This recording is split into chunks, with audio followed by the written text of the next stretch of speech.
클린스만 감독이 기자회견을 열고 최근 축구대표팀 부진에 대한 속내를 털어놨습니다. 네, 내일 첫 방송을 앞둔 임성환 작가의 신작 아시두리안 소식까지 조선일보 최보윤 기자와 함께 자세한 이야기 나눠보도록 하겠습니다. 안녕하세요. 네, 안녕하세요.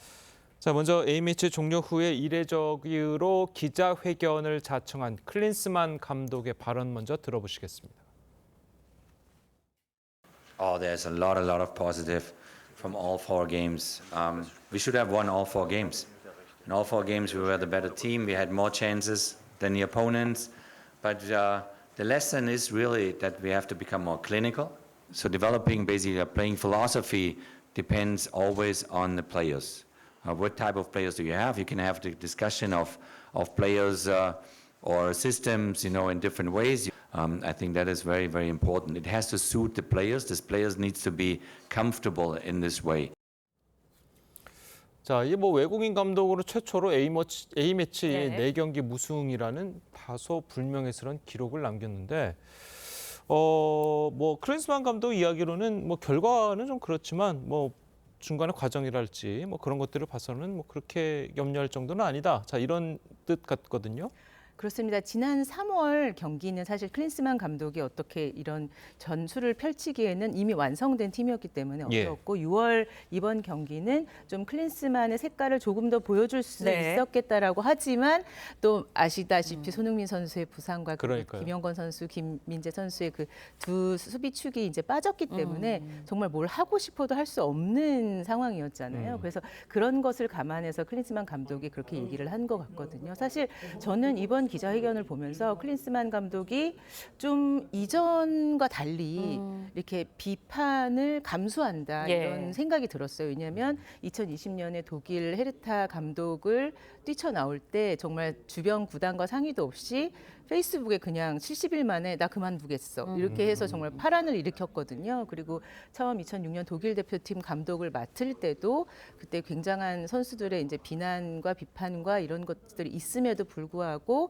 3위까지 올리면서 좋은 성적을 거둔 바 있습니다. 그래서 조금 이번에는 아마 그 전에 슈틸리케의 조언도 있었지만 한국에 대해서는 어떤 식으로 대응을 해야 된다, 어떤 식으로 좀 의문사항이 있으면 좀 풀고 가야 된다라는 것을 알고 간 게 아닌가라는 생각이 들었습니다. 네. 지난 시간에도 말씀해 주셨지만 가장 큰 화두가 전술적인 해체가 좀 보이지 않는다. 네. 전술적인 다름이 보이지 않는다. 이런 거였거든요. 근데 어제 기자회견에서는 그 부분에 대해서 시간이 좀 더 필요하다고 이야기를 했어요. 네, 그렇습니다. 처음에도 말씀드렸듯이 선수단 운영이 지금 완벽하기가 어려운 경우잖아요. 이강인 선수에 대한 활용법도 좀 배워야 되고 손흥민 선수 지금 의존도가 굉장히 높은데 사실 손흥민 선수가 스포츠 탈장이라는 것을 겪으면서 지난번에 완벽한 컨디션이 아닌 상태로 나왔잖아요. 그래서 손흥민이 없을 때 이 구단을 어떻게 꾸려갈 것인가 그런 삐안 씨안도 굉장히 갖고 있어야 하거든요. 그렇기 때문에 근데 사실 제가 보니까 월드컵 독일 월드컵을 맡았을 때부터 이분은 똑같아요.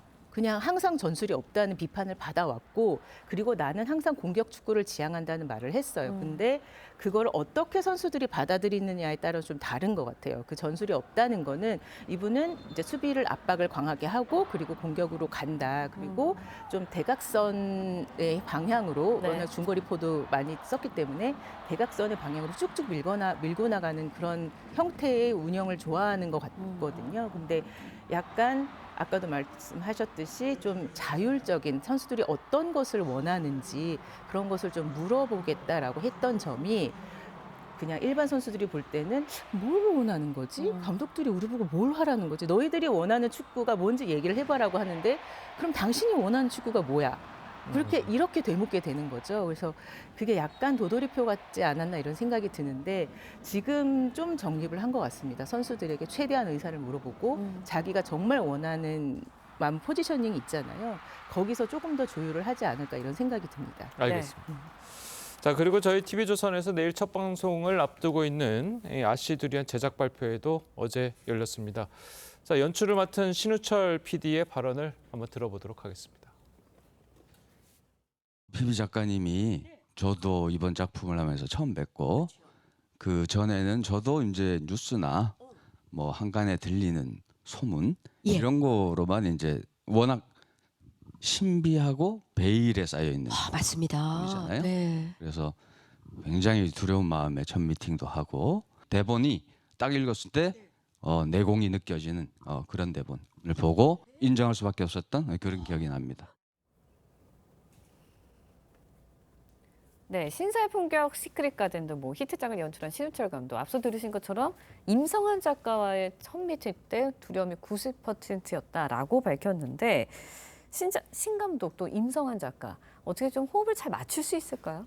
그렇습니다. 그 신우철 감독님은 아까 전에 보셨듯이 굉장히 히트작을 남겼던 분이에요. 그리고 그 전에 함께 호흡을 맡았던 작가분도 김은숙 작가님, 지금 아주 워낙 예. 스타 작가잖아요. 또 강은경 작가, 뭐 낭만 닥터 김사부 같은 것을 만들었던, 그리고 또 백미경 작가, 그 마인 같은 것을 했던 그 작가들과 다 명성이 있는 작가들과 히트를 많이 네. 했기 때문에 이번에 또 이렇게 양대 그 탄탄한 분들끼리 어떻게 충돌을 하지 않을까 예. 이런 생각이 들었는데 예. 뭐 이번 작가님께서 신우철 감독이 찍은 촬영본을 보고 굉장히 마음에 들었다고 하는 소문이에요. 그래서 워낙 둘 다 디테일의 왕이라고 꼽히는 분이기 때문에 이제 화면 전개나 이런 건 굉장히 좋지 않을까 생각이 듭니다. 네. 예, 뭐 또 주연 배우들 역시 네. 자, 임성환 작가의 대본을 극찬을 했습니다. 자, 내용을 한번 들어보시겠습니다. 그 요즘 신조어 중에 임성환 월드가 있어요. 임성환 선생님만의 작품 세계 같은 게 있는데 그 임성환 월드에 새로움을 한 스푼 넣은 것 같은. 처음으로 제가 연기하면서 즐겁구나. 이게 이렇게 연기하는 게 연기가 참 재밌는 거구나를 깨닫게 해주신 분이시거든요. 제가 생각했던 것보다 훨씬 재밌었고요. 새로웠고 신선했고 저한테는 굉장히 설레임을 주는, 항상 앞서가는 부분에 있어서는 호불호가 있는 것 같아요. 근데도 지금까지 많은 사람들의 기대와 관심 속에 우리 작가님의 작품을 기대하는 거는 남다른 내공이 계신 게 아닌가, 저도 그렇게 생각합니다. 예, 뭐 임 작가는 이제 그동안 이제 신선하고 또 충격적인 소재로 시청률에서 뭐 이렇게 뭐 흥행을 거의 항상 해오던 작가 아니겠습니까? 그렇습니다. 시청률의 여왕이라고 불리기도 예. 하고 지난번에 결혼 작사 이혼 작곡을 통해서 TV조선 드라마 역사상 최고의 시청률을 올리기도 했습니다. 네. 그래서 시청률만큼 또 자극적인 소재, 뭐 빙의나 AI 같은 걸로 좀 논란을 워낙 많이 일으켰기 때문에 좀 문제적 작가가 아니냐 이런 말도 네. 있어요. 안방극장에 이런 것을 소화하기에는. 예. 하지만 또 돌이켜 보면 겹사돈이나 이런 것들은 또 실제로 있는 현상이기 때문에 최명길 씨가 이런 얘기를 하더라고요. 원래 한 발짝 앞서가는 사람들에게는 어떤 논란과 그런 일부의 거부감 이런 것이 들기 마련이다. 그래서 항상 앞서갔기 때문에 그런 논란이 있었던 것 같고 이번에는 또 다른 면을 볼 수 있다. 정말 이게 임성환 작가의 작품 맞을까라는 생각이 들 정도로 신비하고 판타지적인 그런 멜로 드라마가 될 거라고 말을 했습니다. 네, 앞서서도 보셨지만 뭐 배우 최명길 씨, 또 박주미 씨가 어떤 또 연기를 펼쳐줄지 여기에도 관심이 쏠리고 있어요. 네, 그렇습니다. 그 박주미 씨는 지난번 결사고기에서 70분 2인극으로 굉장히 호평을 예. 받았잖아요. 근데 그 임성환 작가 작품 중에서 두 주인공이 2번 연속으로 나오는 건 이번이 처음이래요. 그만큼 박주미 씨에 대한 그런 기대가 높았던 것 같고 박주미 씨도 그만큼 좀 이렇게 부담감이 많았던 것 같아요. 이번에 하겠다고 했더니 주변에서 괜찮니?